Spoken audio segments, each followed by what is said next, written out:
A U.S. KC-135 refueling aircraft crashed in western Iraq, killing 4 of 6 crew members, the U.S. Central Command said. In a statement, the U.S. Central Command said, at approximately 2 p.m. ET on March 12th, a U.S. KC-135 refueling aircraft went down in western Iraq. 4 of 6 crew members on board the aircraft have been confirmed deceased as rescue efforts continue. The circumstances of the incident are under investigation. However, CENTCOM claimed in the statement that the aircraft's loss was not due to hostile or friendly fire. Iraqi resistance has claimed responsibility for allegedly downing the plane without sharing any proof of its claim. The identities of the service members are being withheld until 24 hours after next of kin have been notified. According to an Associated Press report, the tanker is the 4th publicly acknowledged aircraft to crash as part of the American military's operations against Iran. The KC-135 tanker involved in the crash is based on the same design as the Boeing 707 airliner and entered military service more than 60 years ago. Like other long-serving aircraft, the planes have undergone various retrofits and upgrades over the years. Earlier, 3 F-15E fighter jets were shot down in a friendly fire incident over Kuwait during an active combat situation. In that incident, the 6 aircraft personnel aboard the fighter jets ejected safely and were recovered in stable condition. During its ongoing Iran campaign, the U.S. military has so far reported 7 fatalities, while another 140 have been wounded. Pentagon spokesman Sean Parnell said 8 soldiers face severe injuries. The U.S. has deployed a large number of aircraft, soldiers, and warships to the Middle East as part of its military operation against Iran, alongside its ally Israel.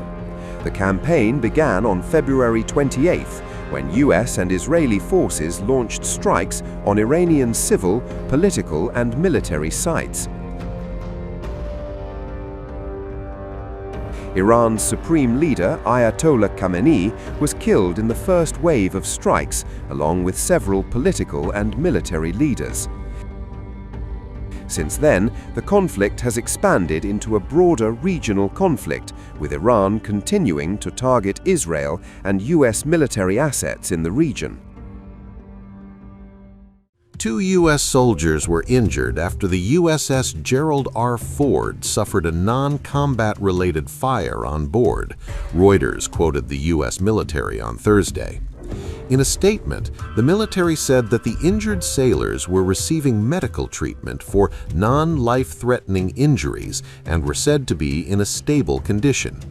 The U.S. military added, there is no damage to the ship's propulsion plant and the aircraft carrier remains fully operational. The USS Gerald R. Ford is taking part in operations against Iran and is currently located in the Red Sea. The U.S. Central Command and Department of War have shared videos showing missiles being launched from the warships towards Iran. Where we are is in a very strong place, giving the President of the United States maximum options. And from the beginning, from this podium, we haven't stated how long it will take. Our will is endless. Ultimately, the President gets to determine the end state of those objectives, right? But what he's said continually, and I want the American people to understand, is this is not endless, it's not protracted, we're not allowing mission creep. The President has set a very specific mission to accomplish, and our job is to unrelentingly deliver that. Now, he gets to control the throttle. He's the one deciding, he's the one elected on behalf of the American people when we're achieving those particular objectives. And so it's not for me to posit whether it's the beginning, the middle, or the end. That's his, and he'll continue to communicate that. Iran and its proxies have continued attacks on U.S. military installations in Gulf nations. A pro-Iran Iraqi militant group announced a fresh operation against U.S. military bases in the region. A pro-Iran Iraqi militant group announced a fresh operation against U.S. military bases in the region. The armed group Saraya Aulia al-Dam said it carried out 7 massive attacks across Iraq. The targets? American installations. The Iraqi Shiite insurgent faction also released footage showing the launch of a swarm of drones. The group also claimed it targeted vital U.S. assets in Kuwait. The footage shows masked militants preparing drones for a strike. A handwritten message, purportedly for the U.S. and Israel, was tied to the drones.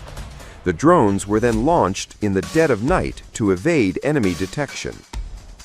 On March 11th, the group said it carried out 4 operations targeting U.S. bases inside and outside Iraq.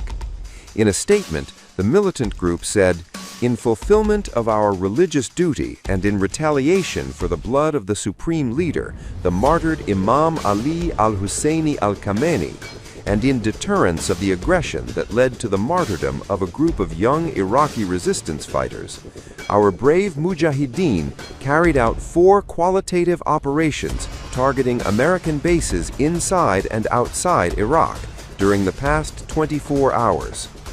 Similarly, on March 10th, Saraya Aulia al-Dam, which means Brigades of the Guardians of Blood, released footage showing its targeting of the U.S. Victoria base at Baghdad Airport with a swarm of drones.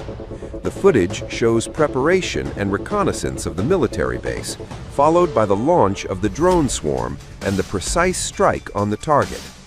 Saraya Aulia al-Dam is a faction of the Islamic resistance in Iraq, is carrying out daily strikes targeting American and Israeli bases and interests in Iraq and the region in response to the Israeli-American aggression against Iran that began on February 28th. Meanwhile, drones were launched late Wednesday toward the Iraqi Kurdistan region. Smoke was seen rising from the area of the airport in Erbil following the attack.